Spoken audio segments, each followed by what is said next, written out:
don't think so. Take a seat.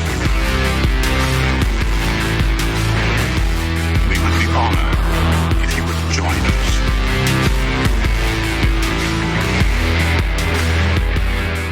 Man, I hope this show never gets canceled. Bleh. Let me say that again. I hope this show never gets canceled. Maybe we are now. Guess my tongue's getting a little slippery. Perhaps we're off to a bad start. Or perhaps it's only up from here. It all depends greatly on your point of view. Yeah, we're going to talk about it. We'll talk about the Acolyte being canceled. We'll talk about some Marvel comic news that we've been punting week to week. I think it's time. I really think it is. Welcome. Tyler Bodkins. I've been in this fight since I was 8 years old. And with me, you might want to buckle him up, baby. It's Cameron Porter. What's up? What's up, man? I feel like we still, just like every time I see you, we're still talking about Solo. What's up with that? Well, I mean, I spent the weekend watching A New Hope, so I'm all soloed up. Oh, okay. So talk to me about. We'll start there. What's got you watching A New Hope? I think I know, but can you catch us up? Does this have to do anything with our conversation last week? It does, yeah. I got my girlfriend started on the original trilogy this weekend. Awesome. Yep. I don't want to really throw too much on the spot. You know, I'd hate to throw her under the bus. But what were her thoughts with episode 4, A New Hope? She tracked really well. She had a lot of questions. We paused it a couple of times so she could ask things, which was not. I would rather do that, okay, than watch with somebody and me be wondering the whole time, like, is this making sense? Is this okay? Right. And then them just being like, yeah, it's good. Because then you're like, surely you're not catching everything. Were the questions like, what are the Clone Wars? And no.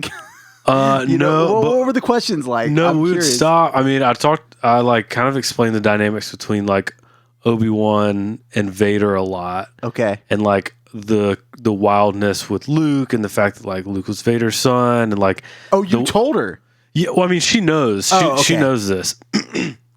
Yeah, or that Anakin, it's funny. You try to you don't want to overload somebody, right? But you want to give enough information about what's actually being able to what's being seen off screen to really help somebody sink their teeth into it and latch on. Yes. So when they were in the control room about to go do the Death Star attack, they were going over the plans, and I stopped it. I was like, all right, this might be a little bit too much, but I'm just gonna I'm gonna say this, and we don't have to get into it.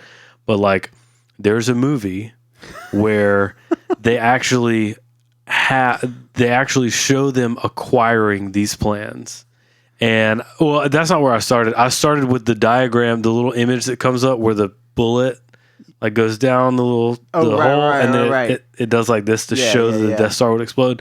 And I was like, the reason that is even there, because it blows my mind too when I watch A New Hope and I think about Rogue One.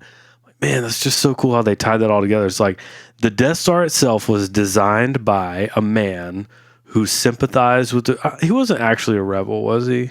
He just, I think you're talking about Galen, right? Galen, he wasn't necessarily, but he had a rebel spirit. You feel like he was anti-empire. Yeah, he knew that what was happening was wrong, yet at the same time, it got to the point where his family was at risk of being in danger, and I mean, there was a lot, and he was even kind of sabotaging the project from the inside. Right, and that's what's so cool to think about is here we are in the original trilogy. Yeah. We're looking at this diagram. They know how to destroy it. Well, why is there a reason to destroy it? It's because our man Galen Erso designed it so that it could be destroyed by such a specific way that it flew right under the noses of the Empire in general. Yeah. So I would drop little tidbits in there to show her how deep all of this is, and she was tracking really well with it. Well, that's great to hear. Let's talk about something that she's not going to see. Acolyte season 2.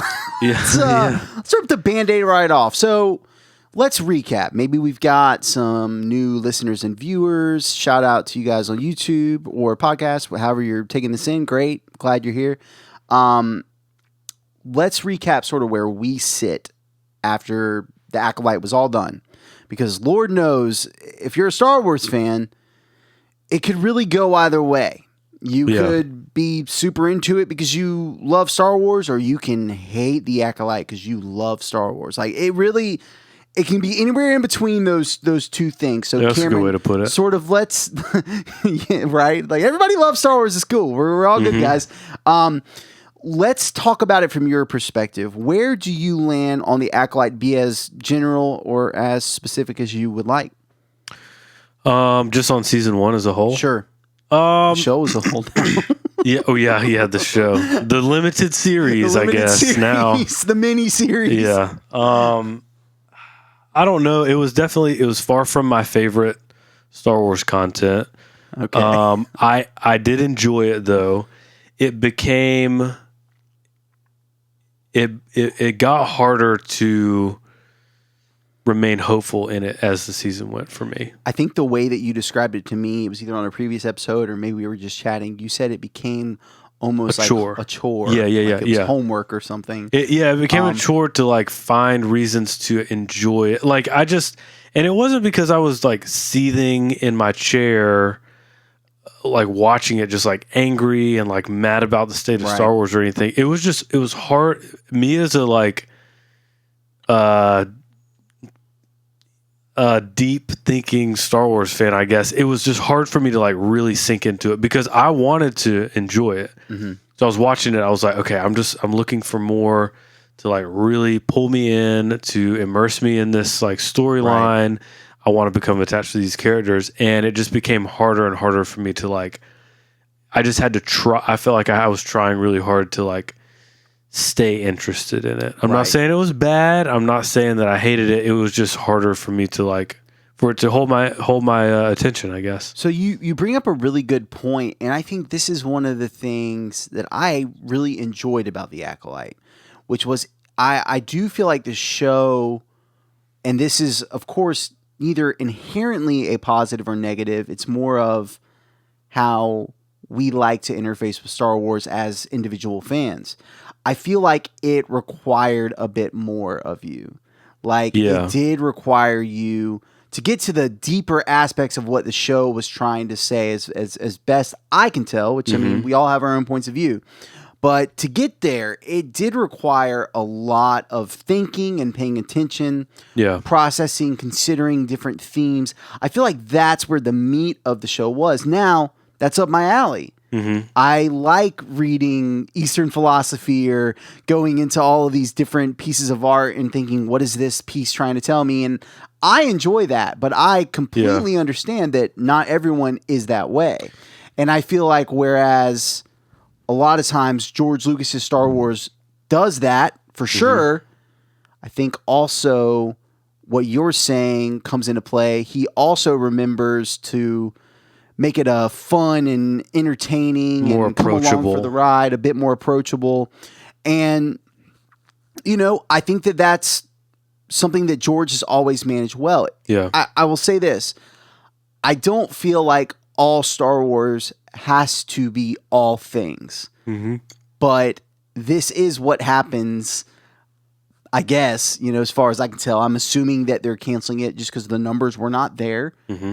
I don't think it has anything to do with hate or outrage. I mean, maybe, I guess, if you're trying to quote unquote protect the brand. Yeah. But I think it more comes down to just pure numbers with these things. Yeah, absolutely. I mean, Disney, I'm sorry to break any hearts out there, but Disney does not inherently just care about Star Wars. Disney they're a business. They're a business. They look at numbers and they green light or red light projects according to the numbers, and the Acolyte's numbers didn't. The $180 million budget did not justify. They couldn't justify the $100 million 80 budget with the viewership that it got, and that's just like that's just nuts and bolts. That's just like simple economics. Yeah. So I know there's a lot of folks out there that are like, you know, you've got a lot of people that are probably like saying, "We won, we got him to cancel." Man. It's like, the fact that it wasn't enjoyed or wasn't watched is what got it canceled, not, they were listening to YouTubers and listening Right. to loud voices saying, well, we got to cancel it because so-and-so doesn't like it. Well, that's an interesting thing you're bringing up. Does this now make the next thing even louder? The stakes, yeah. Do we now experience an even more emboldened, I'll just call it hate culture? It's again, like, I know lots of people that did not like. You seem like you're on towards almost the middle, I would say. Like, Yeah, I the didn't. parts. I didn't enjoy it. Okay. Well, no, that's not true. That's not true.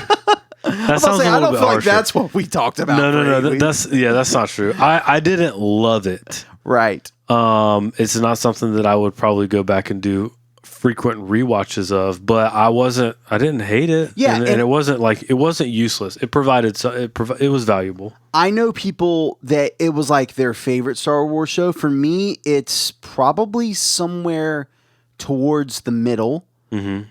I guess. I don't know. It's hard. I don't really do a whole lot of ranking. I have my favorites of things, and then everything else is just kind of like, whatever. And it also probably depends on my mood, the time of day. This morning was my favorite. This afternoon, maybe not. Whatever. I'm just kidding. But that said, I knew people that loved it. I knew people that straight up did not like it at all. Yet, they were not going on social media yelling and screaming about it. Right. It almost feels like the loud, obnoxious, whatever, probably didn't do much other than just kind of like be a bunch of extra noise in the background. I was able to stay away from it. I don't spend a lot of time on that portion of the internet, I guess. But I mean, it was so loud that of course I heard about it. But anyways, but does this embolden people? Maybe. Probably. Probably. If you believe what you want to believe, like, if it feels really good for you as a Star Wars fan who has felt marginalized and not listened to and forgotten by the modern Star Wars, then to see something like the Acolyte get canceled, you're gonna perceive that as we won. We made enough noise. So I'm sure it will embolden some people. But I was listening to someone talk about this bit of news this week. A content creator that was not fond of the Acolyte. And it was funny because he was even talking about how he's like, regardless of how I felt about it, I still hosted watch parties that thousands of people were like involved in, where we all watched it live at the same time. So he's like, so if anything, we were still promoting and supporting the show. So it's not like it's not like the big voices were out here saying we hate the Acolyte, go cancel your Disney Plus subscription. Right. It's an interesting point. So maybe it quote unquote doesn't. Maybe even those loud quote unquote hating voices are just gonna loudly love or loudly hate, and it is what it is. And it seems like almost I don't exactly know what you're talking about, but it just sounds kind of like it's one of those things where it's like, hey, I don't even feel like we did it. We just didn't like it. I guess the numbers weren't really there, so therefore, I mean, that's just the way it's always going to be. I'll clarify. The people that I'm referring to, like feeling like, we won, I interpret that as more. I haven't seen anything from any big names that have been saying that. I just interpret that more as like the comment section, and just individuals that watch it and they interpret someone not liking something and they want to show themselves as being in alignment with that person and saying, we got them, we did it. It's not. I don't think there's any big voices out here that are saying we got the Acolyte canceled. I haven't seen it, but again, I rarely spend time in all of these places. Now, one thing that did kind of come across my purview was almost the other side, the opposite side. This was the greatest piece of Star Wars in several years, and it got canceled. So now we can just never have anything good in Star Wars. It's going to be the same stuff over and over again.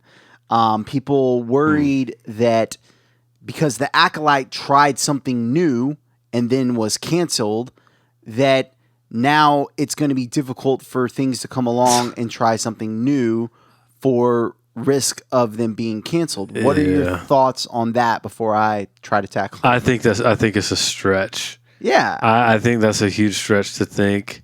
That's like a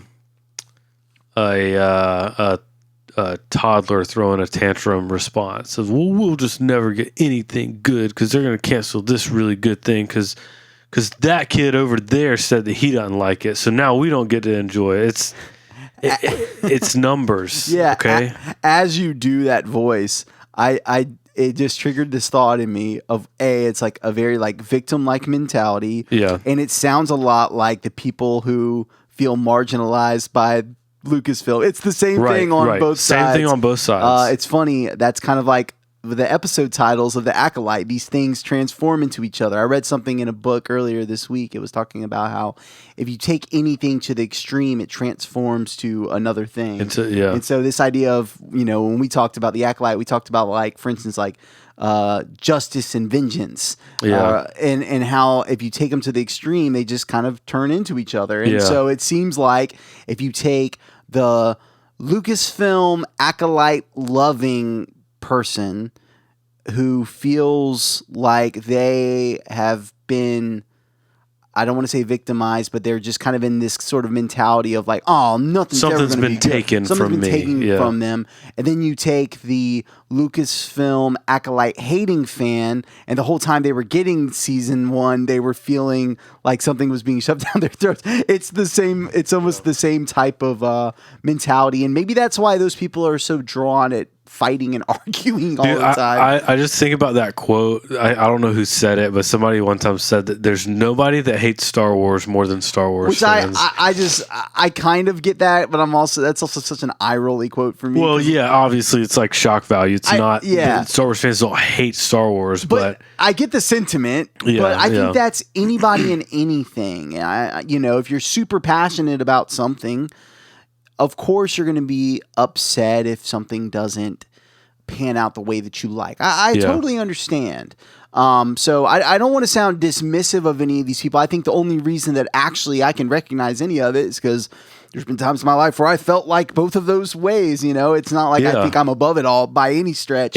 And I know this is teetering on a bit of a quote-unquote down or negative, but it's what's going on. It's the Acolyte got canceled. Yep. And it was a tumultuous, not that great experience in fandom, I feel like. And so we'll talk about it for just a little bit more before we move on to other things. But it's just an interesting conversation. I'm just now, as we're talking, seeing how similar these things are. The bigger Star Wars has gotten, the harder it has become to please everybody who likes it.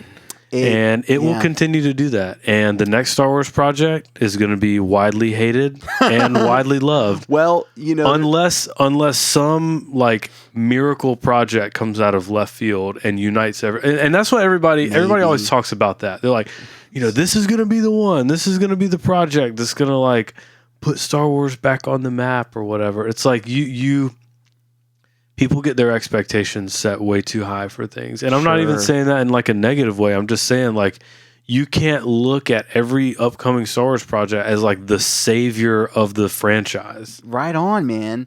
And, we talked about this a few weeks ago. There was that excellent episode of Blast Points where they took some write-ins from a fan magazine in 1983, and it was about Return of the Jedi, but the comments sounded just like the stuff that was coming out during the Acolyte. It was almost verbatim, but it has always been this way. There is no film that is going to come and unite all of fandom. That has never existed. Right. Rick Rubin, famous music producer, he wrote this great book called The Creative Act, and in it, he posits the idea that the best work divides the audience. And I have to say that seems true. I'm not even saying the Acolyte is the best work. I'm just saying that the best work does, because it usually exposes some sort of fundamental truth about us as humans, and either you are attracted to that idea or you're repelled. And I've seen it in myself. Like sometimes I would I know you've had this happen. A band you like puts out an album. Yeah. Oh yeah. You hate it. You're like, this is terrible. Why doesn't it sound like this one or that one or whatever? Then maybe some time passes You go out, you live a little life, you come back to it, you listen to it, you go, I love it. Yep. And rarely is it like not if it's one extreme to the other, it's rarely just like up the middle lukewarm. Like generally that kind of stuff just gets forgotten, but which leads to the idea of that lukewarm stuff that you don't really care about. It's probably not the best work because it doesn't elicit that strong of a reaction. Mm-hmm. That's the album you listen to a lot for a weekend and then you never listen to again. Yeah. It's that kind of idea. So I don't know. It's just very interesting an idea to consider the fact that if the best work will always divide the audience, which seems very true, then we'll never have that that project that comes along and unites all of fandom. Yeah. I mean, I'm thinking about this from the perspective of the fact that I was watching the original trilogy this weekend, and I'm going to watch Empire tonight. I know you're excited for me. I'm so excited for you. Can I come? Yeah. I'm just joking. But like when A New Hope came out, there was no Star Wars before it. Right. There was nothing to nitpick. There was nothing to talk about, or the fact that, Greedo just died in this scene, but now there's 2 Rhodians standing on either side of Jabba that are basically dressed exactly like Greedo. And like, and Obi-Wan pronounced Alderaan one way in one scene, and then he pronounced it Alderaan in another scene. He started on Leia and Leia. Oh yeah, that's the other Princess thing. Leia. Yeah. Han. Was it one of the rebel generals that called her Leia? And I was like, in the where they're about to go up with the Death Star. Yeah, right. So it's like so much. Yeah, you think about Star Wars then, Star Wars now, like how much has come out in between, and all the opinions and all the side stories and canon versus legends. It's like we're just never gonna have Star Wars that comes out and is just inherently. I mean, you can't even watch the original trilogy anymore without having like off-screen thoughts about it because you know how it connects to everything else. Yeah. You know what I'm saying? It's like watching a movie. I was telling Lacey this weekend, I was like, I'm kind of jealous of you because you're watching A New Hope for the very first time, and that is something that I'll never get again. Yeah. I'll never be able to just watch it and not know what happens, not know all the other stuff and how it connects. You never know. You could have a brain injury or something. Maybe, Maybe. Yeah. You have that to look forward to. So anyways, yeah, man, like it's just so interesting to consider the show, all that it was. I still fall on the side of being generally positive about the Acolyte. Here's what I'm the most bummed about. I felt like the things that were being set up for season 2 were probably even more interesting than what happened in season 1. Yep. Like I was of the mind that, okay, season 1 walked, so season 2 can run. And, I'll say that perhaps that is a risky thing to do when you're creating something. Maybe as that was getting developed and you ended where you were at, like maybe going, actually, could this be like the 3rd episode? And, maybe that would have been different. But that said, I mean, the Acolyte still exists. If you love the show, good news. You can go watch it. If you hate the show, good news. You don't have to watch it again. It's totally fine. But, man, it was a bit unexpected. I will say this. It is kind of annoying to me that Lucasfilm hasn't really said anything about it at all. Oh, yeah. It just kind of went out to Deadline or somewhere, and it was just like, now it's fact, and now actors are talking about it and all these various things. And it's like, I feel like if Lucasfilm would have just said, hey, we appreciate the work of Leslie Headland and everyone, however, we will not be going on with the season 2. Even just that. You don't have to say anything else. You don't have to talk about numbers. You don't have to talk about hate. You don't have to talk about nothing. I would just respect it so much more. It feels like so often, which I get it, they're a business, but so often it feels like Lucasfilm is just kind of operating in these like really like shady ways. Like it just feels kind of gross. I think that fans, I think that we're all sensitive to different things. I think that some fans are just very sensitive to that, and they just don't like the way that those kinds of things get handled. Yeah.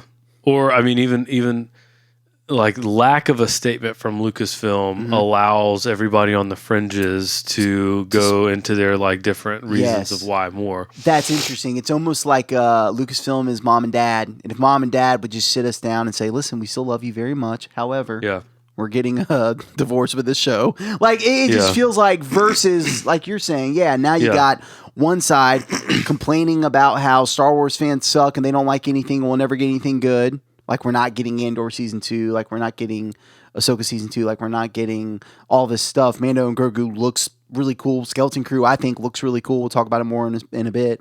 But, and then the other side, just like you're saying, like, being able to take it and say, we did it! This show sucks. Lucasfilm's going down. Kathleen Kennedy's getting fired. Whatever. It's just like, oh my goodness, can you just shoot us straight so that we all know what's going on? I'm not saying, like, you have to let us into every meeting, but, like, there's no way to sort of, break the news in a way that makes us feel like there's almost a little bit of confidence to it versus just like, well, it almost feels like Lucasfilm is just taking their ball and going home in some way. Well, you know, they say bad press is still press, or like, so maybe as long as they spell the name right. So maybe it's intentional. They're like, we're just going to cancel it and not really say anything and just let the world just kind of like go up in flames and figure out how they feel about it. I will say that like I knowing that there's not a season 2 coming, like makes me like the perspective that I'm talking from about Acolyte Season 1 now is from the perspective of I've already watched it all the way through. I can like process it as a whole. And now I'm thinking about the fact that we're not getting a season 2. Right. I feel like I would like Acolyte Season 1, kind of like the walk before run thing. Like I would be able to look more fondly on Acolyte Season 1 if I knew there was going to be a Season 2, because we walked away from it feeling like, okay, there's a way more to explore here, which is good. You got to do when you create something so that you can build on it. But now I'm looking at it like, dang it, you opened up all of these like cans, and now they're just open. And you got Chimera out there. I need everything in its own little box, all buttoned back up and complete for me to feel like I can move away from this as a project. And now I just feel very empty-handed, I guess. Now you're bringing something to my mind. Could it be that the Acolyte's done? This feels like, by the way, something that would never happen, just because it feels like it's like tainted now. Like Lucasfilm's not going to touch it with a 10-foot pole. It's basically like the way they were treating the prequels whenever they took over. Yep. Which, by the way, we got Bad Batch. We got a lot of like prequel era stuff. We got the Obi-Wan show. Could it be that they take basically the storyline that was left open, which is Osha being trained by Chimera, Plagueis out there doing his thing, maybe even have a different showrunner and have a totally different show that's set 5 or 10 years later. Maybe it's called Star Wars Rule of Two, and it's about Plagueis, maybe trying to work with his master Tenebris and them now knowing about these other two that are doing their thing, and perhaps it's just actually what they said the Acolyte would be, which is like a show all about the Sith, and it literally just leans into that. Like maybe we get some passing comment about May, but we don't even really go down the Vernestra rabbit hole, really. Like how Book of Boba Fett was like Mando season 2.5, kind of. But just like, again, maybe a new creative team, but that's... I don't know anyone that's looking at Manny Jacinto and not being like, he was great. He was really cool. The Chimera stuff was awesome. Get whoever choreographed all this stuff. Get him. Get the Plagueis stuff that you guys made, obviously. Let's do that instead. Let's do that show.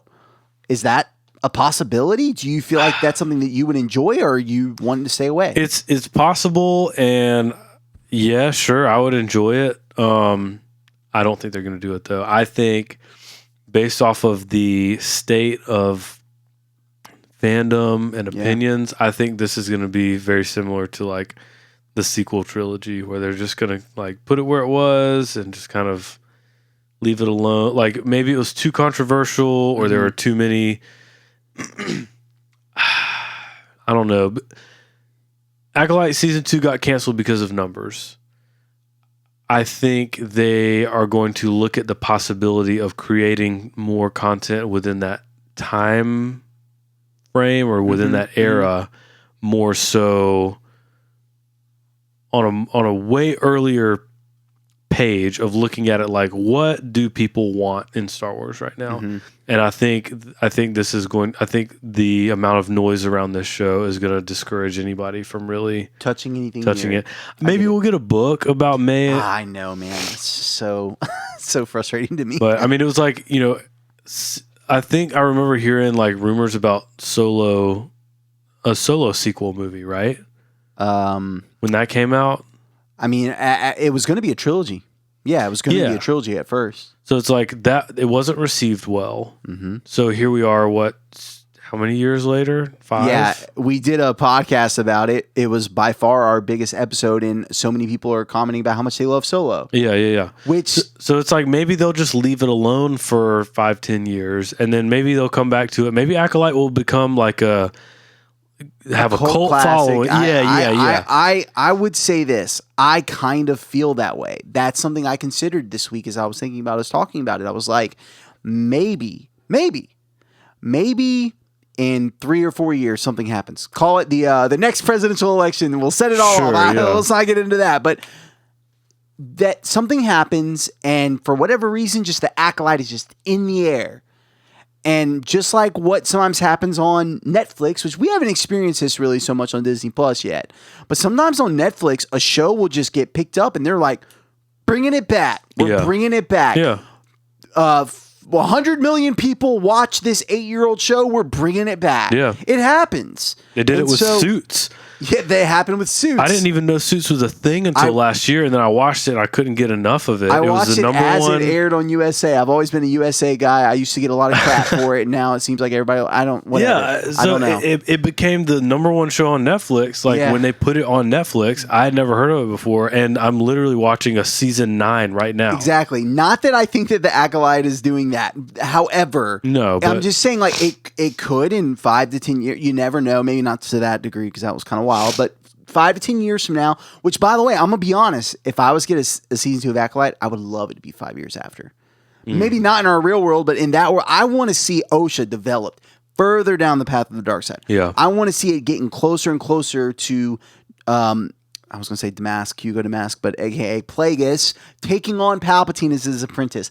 I want to see that, and that needs time. Yeah. I'm cool with like time sort of hanging around. I would love if you were to ask me what I would want from the Acolyte season 2, if I can make it happen, I would say give it to me in 2034. I would be so cool with that. Okay. I think it would be fun. Yeah. That said, we don't know what the future is going to bring. We're going to flip over to the side. We're leaving the again, if you stay on something long enough, it goes all the way to the extreme. It comes back around on something else. We're going to talk about some new things that are coming up. All right. But just before we do, I have this question for you, Cameron. Listeners, if you're on YouTube, you can comment and let us know what yours is. If you're listening on audio podcasts, you can always send us in a message or shoot us an email over at starwarsafterparty@gmail.com. I said shoot us a message. What I mean is record a voice message and send it that way if you'd like. Cameron, what's one piece of Star Wars, I'll just call it material, because it can be a game, it can be a movie, it can be a show, that has been canceled that you wish would come back? Canceled, not followed up. Yeah, I mean, we were just talking about it. Okay, one obvious one and then one like not so obvious one. Okay. Solo. I want more of that, more Kira, more of that whole era. Yep. Would you take it in, like, for instance, this Lando? Now I'm forgetting what the news. It's a Lando movie, or is it a Lando series? It was a series. Now it's a series. Now it's yeah. Okay, with something like the Lando movie, is that something that is that work? No, I want specifically. I want them to pick right back up. The way that season 9 of Suits looks identical to how it was made like years ago whenever they did the season 8. I want it to pick up right where right where Solo left off. Right. I want the Okay. vibe to be the same. I want everything to feel exactly the same. I just want a continuation of that story. It's amazing how many people love Solo now. I mean, I'm glad. It's just I just remember it being very different. I don't know. It was- But yeah. that's what seems to happen sometimes. Again, I know a lot of people that are younger than me don't remember this, and I didn't get it as much because I was younger, but by the time I was 16 and Revenge of the Sith was coming out, I was picking up what people were putting down. The prequels suck, man. Nobody liked them. But everybody likes them now, so Yeah. just a little word of encouragement. The thing you love in Star Wars that it seems like everybody else hates, not true. It's not really true. It comes, in my experience, it seems to come back around in some way, generally more positive than the way that it was left off. I haven't really seen too many things get received, and then down the line, it's even more negatively received than it was. I can't think of anything. Yeah. Like, it always seems to only get better, which probably says something about our culture. All right, mine would probably be, you said you had two, actually. Oh yeah, Battlefront. Battlefront. Yes. Well, I'll go video games as well. KOTOR 3. I can't believe we never got a KOTOR 3. KOTOR and KOTOR 2 are some of my favorite pieces of Star Wars ever. Some of my favorite games ever. So KOTOR 3 would definitely be on my short list.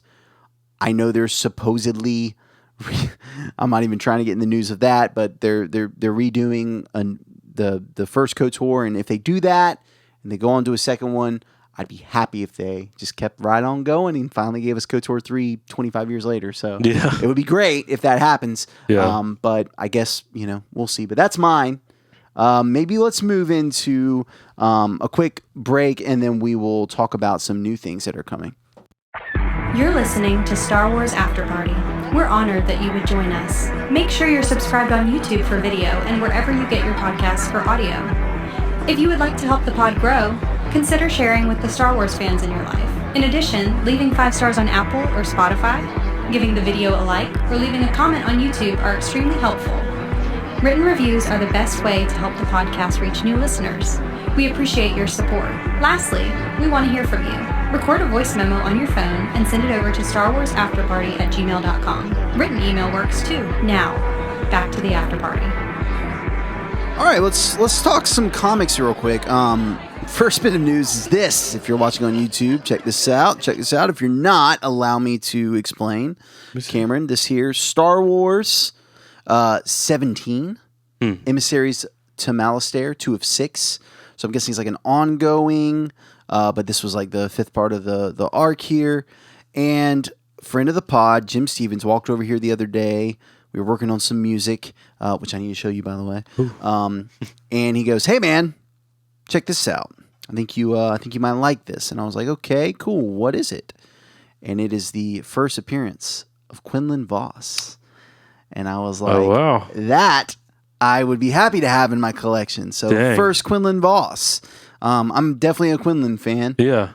It just I don't know. I never thought to have it. I didn't actually know what it was at first. I was like, "Huh, what is that?" I mean, I see looks like Depa Billaba and Mace Windu on the front page. Yeah. And I was like, "It looks cool. What is it?" And I guess he ran into a whole little honey hole of first appearances, all I think at like cover price. So he just kind of like cleaned up on a bunch of cool stuff. Nice. And he already had one of those. He brought it here. Shout out to Jim. Thank you. And yeah, I just thought that was pretty That's slick. sick. Yeah. Pretty cool. So I'll keep my eyes peeled for one for you. Yeah. Let's talk Marvel Comics. So you and I have discussed for months now that we had kind of felt like the ongoing title and therefore the Vader title were losing steam, kind of meandering a little bit. And they are now about to wrap. We covered that on a previous pod. The 50th issues of both come out, I guess it's in September. Yep. And they're going to be done. And they have announced that we are going to a new part of the timeline. We are going past Return of the Jedi to the Battle of Jakku. And it seems that there are going to be 3 miniseries, is the way that I'm reading it. Maybe 5 issues each. And the first one, again, they're all under the Battle of Jakku sort of title, I guess. That's the main series. The first one is called Insurgency Rising. It comes out in October. And then Republic Under Siege comes out in November. And that is going to be following the formation of the new Jedi Order, is what the solicitation said. Oh, wow. So what are you thinking about a fresh new... And I should also mention, obviously Vader's not going to be a part of it, but Luke, Leia, Han, I've seen Mon Mothma. Dr. Aphra from the comics is going to be returning. You know, her series concluded a little while back.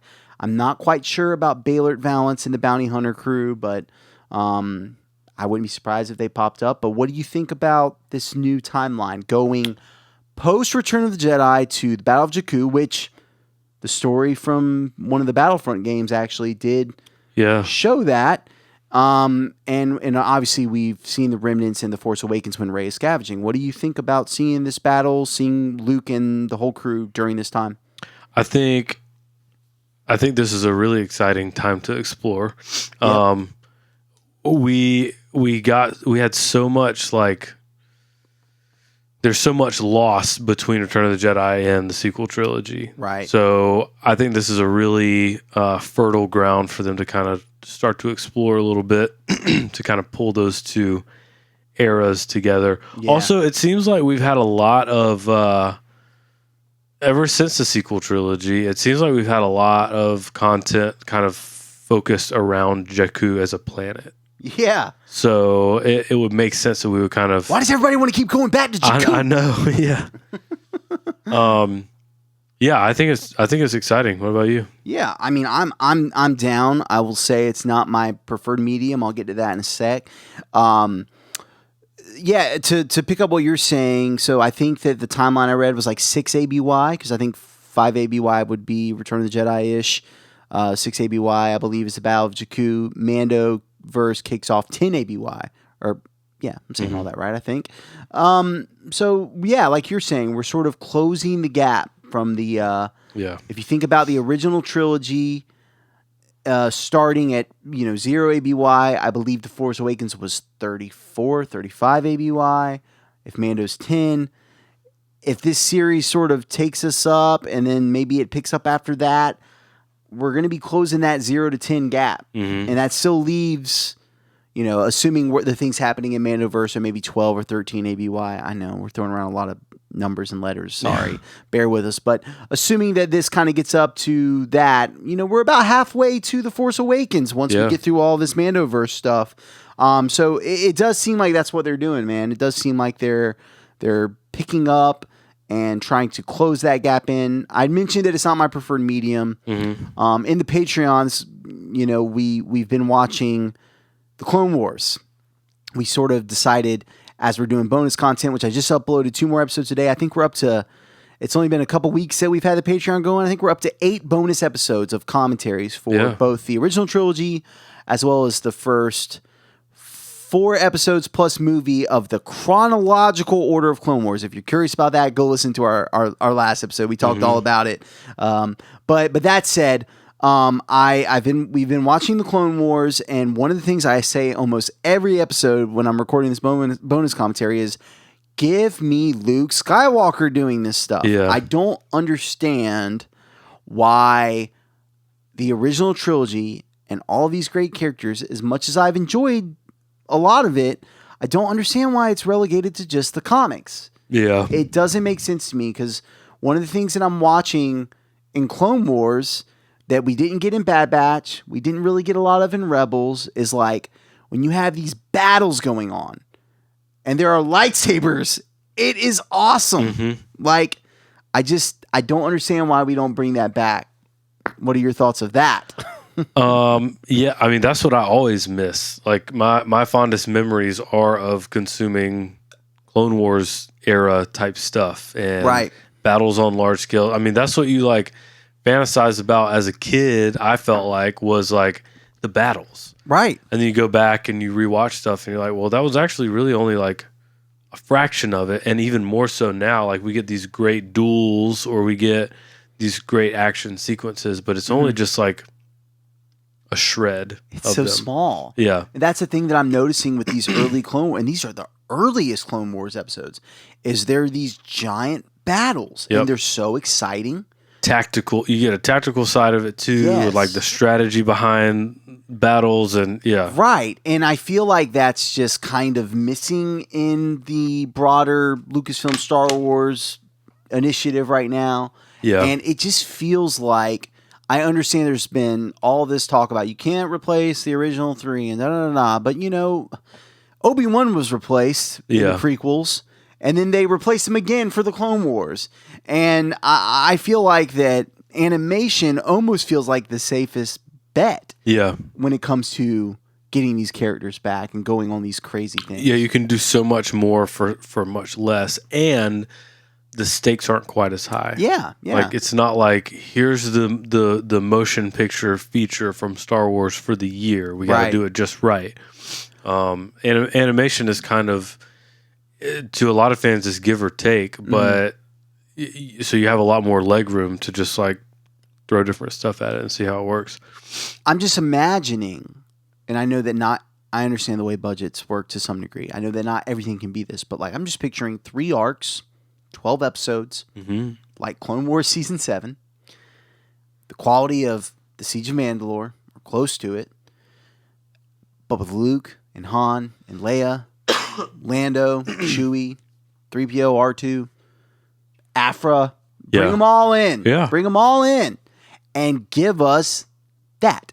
And I have a hard time thinking that it's not going to be like a bit of a cultural phenomenon. I mean, Yeah. it's Han and Luke and Leia. That's what everybody wants. I just don't understand. That's what we want more of. That's what like. It's what so many people were so upset at the sequels about. Right. That's what people freaked out about the prequels of is when we got these little, it's like, oh, we got to see Leia a little bit, or we got to see Han, or Yeah. these like characters we get reintroduced to. It's like that's what people want. Like we want to fill in gaps. We want to understand what's happening. I want to look at Luke from a different perspective when he comes into the Mandalorian, knowing what he's been doing in between. And as much as I'm interested in reading Star Wars comics, because I do it all the time, Yeah. I don't know that I want all of that story told there. Like I just feel like there's so much meat Yeah. on that bone to just give me cool Luke Skywalker stories in animation. Yeah. Just let it happen. It's specifically in this part of the timeline. Yeah. Specifically. But I don't know. I guess we can wish all we want, just like you can wish for season 2 of The Acolyte, or you can wish that The Acolyte wasn't ever made. But at the end of the day, it is what it is. Yeah. And I mean, I'm cool with it. Generally speaking, I'm excited for Star Wars right now. I'm almost always excited for Star Wars. Being able to go back with the Patreon crew and watch the Clone Wars, it's been great. I've really been enjoying it. I think I said it there. I'll say it here. There's something about going back and watching Star Wars that you love that can just really instantly put you back in that childlike state of wonder of Star Wars. So if you've been down on, The Acolyte or season 3 of Mando, or just fill in the blank of Star Wars that you've not been digging lately, I'd invite you. You don't have to do it with the Patreon crew. It's just go back and watch the Clone Wars, or go back and watch whatever your favorite Star Wars is. Yeah. Because it's there for you. It's waiting. It's still hanging around. Nobody is taking it away. But it does always kind of bring up this thing in me that's like, let's get this Luke Skywalker in animation. Yeah. It's gotta happen, man. It's gotta happen. I was just thinking about how I would love to get an animated. We both just on at the same time, man. I need some more of this cold brew. Yeah. Kind of an odd time of recording today. We started at like 2:30, and generally we're not. This is usually when my brain is like shutting down from work. Same. I've got 3 hours left in the workday, but are we really getting anything I hope this done? podcast isn't showing that. No, I've been having fun. This is a nice change of pace. It is. I was just thinking about how cool it would be in 2024, 5, 6, whatever, to get an animated movie. Now, I know they're not going to do that. because of how people consume content. And for most people, seeing a movie on a streaming platform is a much bigger commitment than a show, even though you're likely to binge the whole show and end up watching 3-4 hours as opposed to an hour and a half.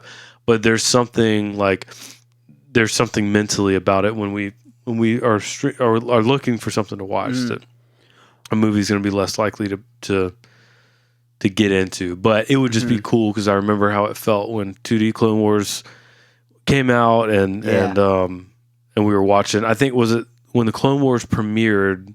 They premiered like the first 4 episodes or first 2 episodes or whatever, all back to back. Are you talking about the Dave Filoni Clone Wars?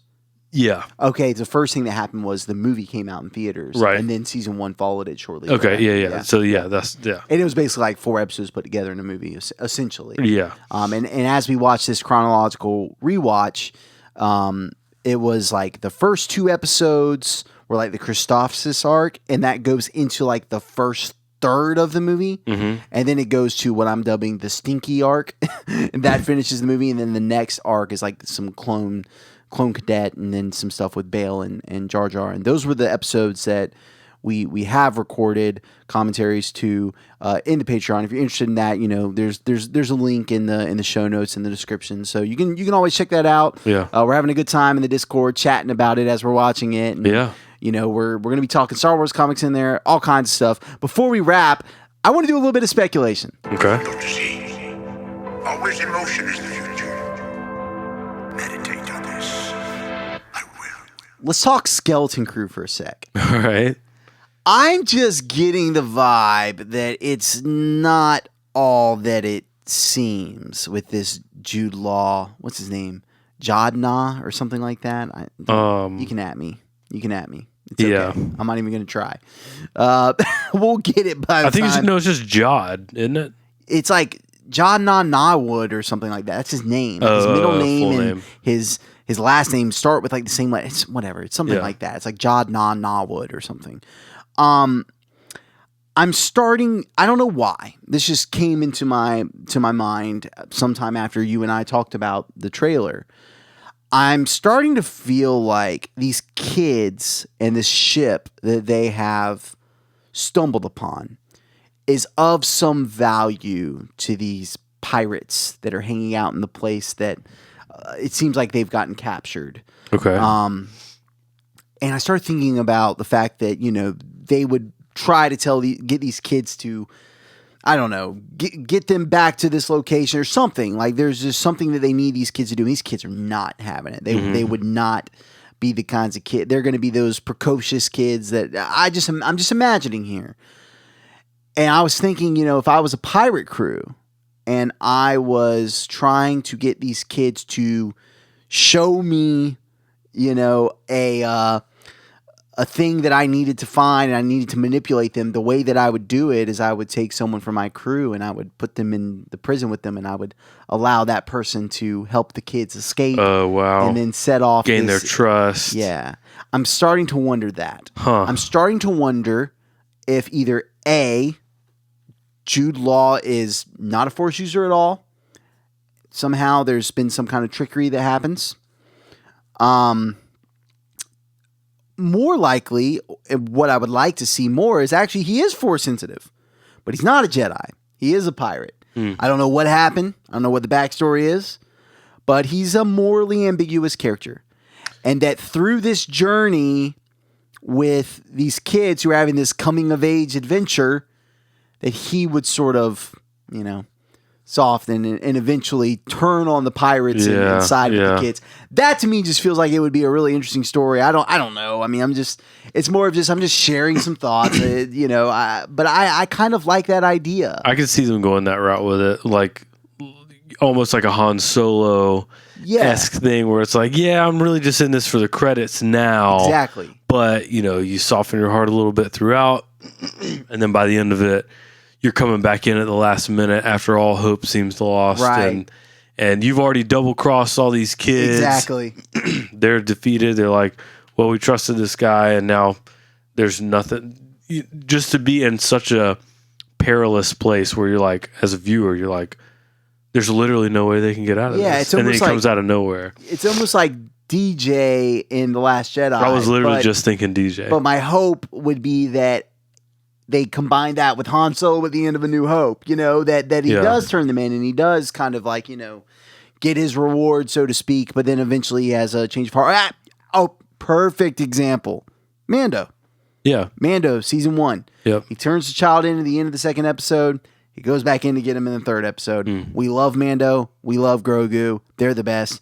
I could see something like that happening with Jod Nawood and all these kids. I don't know. It just feels like it would be a nice story. I'll tell you what I think makes even more sense to me than that. Now that we're talking about it, because before we started, I was like, man, I don't know if I have anything else to speculate about Skeleton Crew. I don't know if I have any other thoughts or ideas, but there's always more. Now that we're talking about it, what if it was this? What if Jod was more of a captive of the pirates? Okay. And in exchange for his freedom, they have asked him to exploit these kids. Or I see it either being that or as a hired hand. I don't know if I necessarily see it being that he's actually one of the pirates, but either a hired hand, someone that they were like, we'll give you all these credits if you can help us with this because we're pirates and we don't look the part of anybody who could gain kids' trust. Yeah. Or he's a prisoner who's set to be executed and somebody's like, I think we can put this guy to work. Could be. I mean, I could see that. It all feels as equally likely to me. It's an intriguing possibility. I mean, so then maybe it's straight. Maybe he is a Jedi. I don't know. Yeah. So then flip what we were just talking about, where he comes in at the last minute to save the kids. Let's say he's a prisoner. Okay. He's been turned loose to capture these kids. He has a moral conflict, and he's like, I can't turn him in. He helps the kids get away, and he gets captured. Good. And then the pirates are like, Jod, you must die.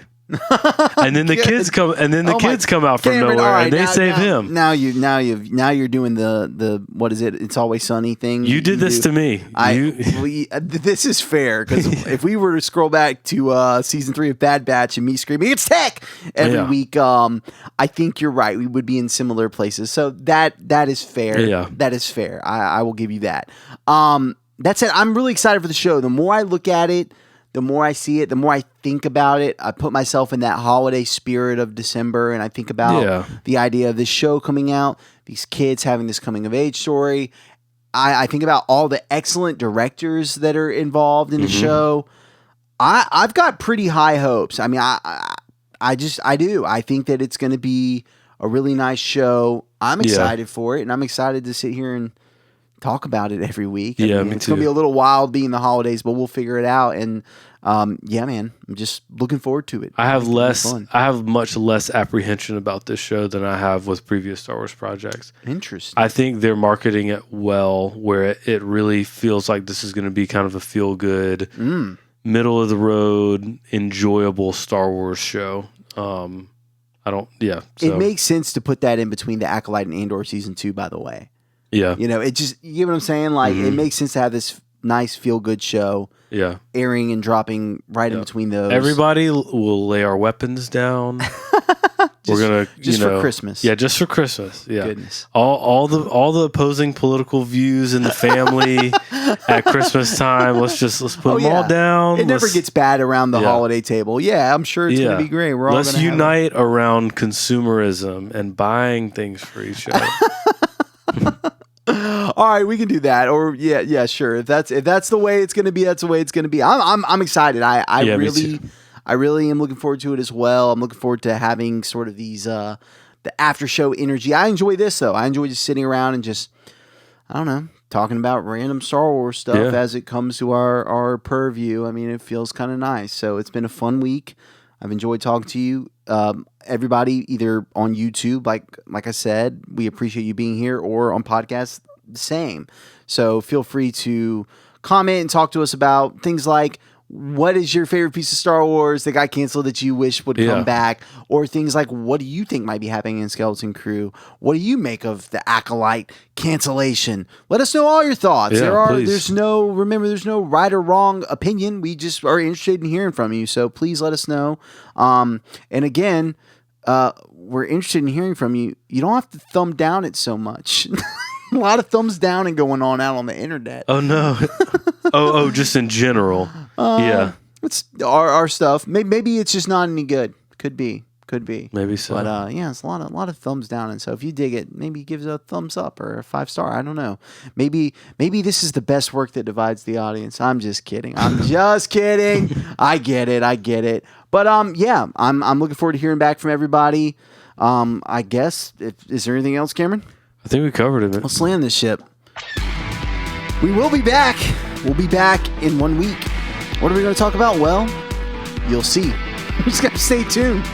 Cameron, you're going to watch Empire tonight? Return of the Jedi this weekend?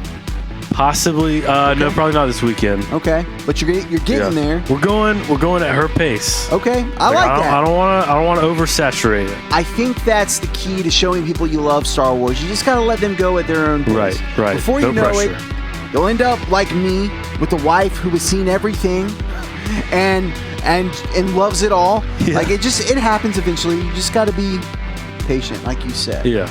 Well, I'm looking forward to hearing what she's thinking. I'm looking forward to hearing what you're thinking out there in the audience. And until next time, Tyler out.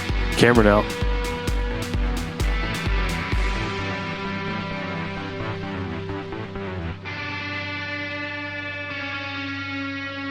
This party's over.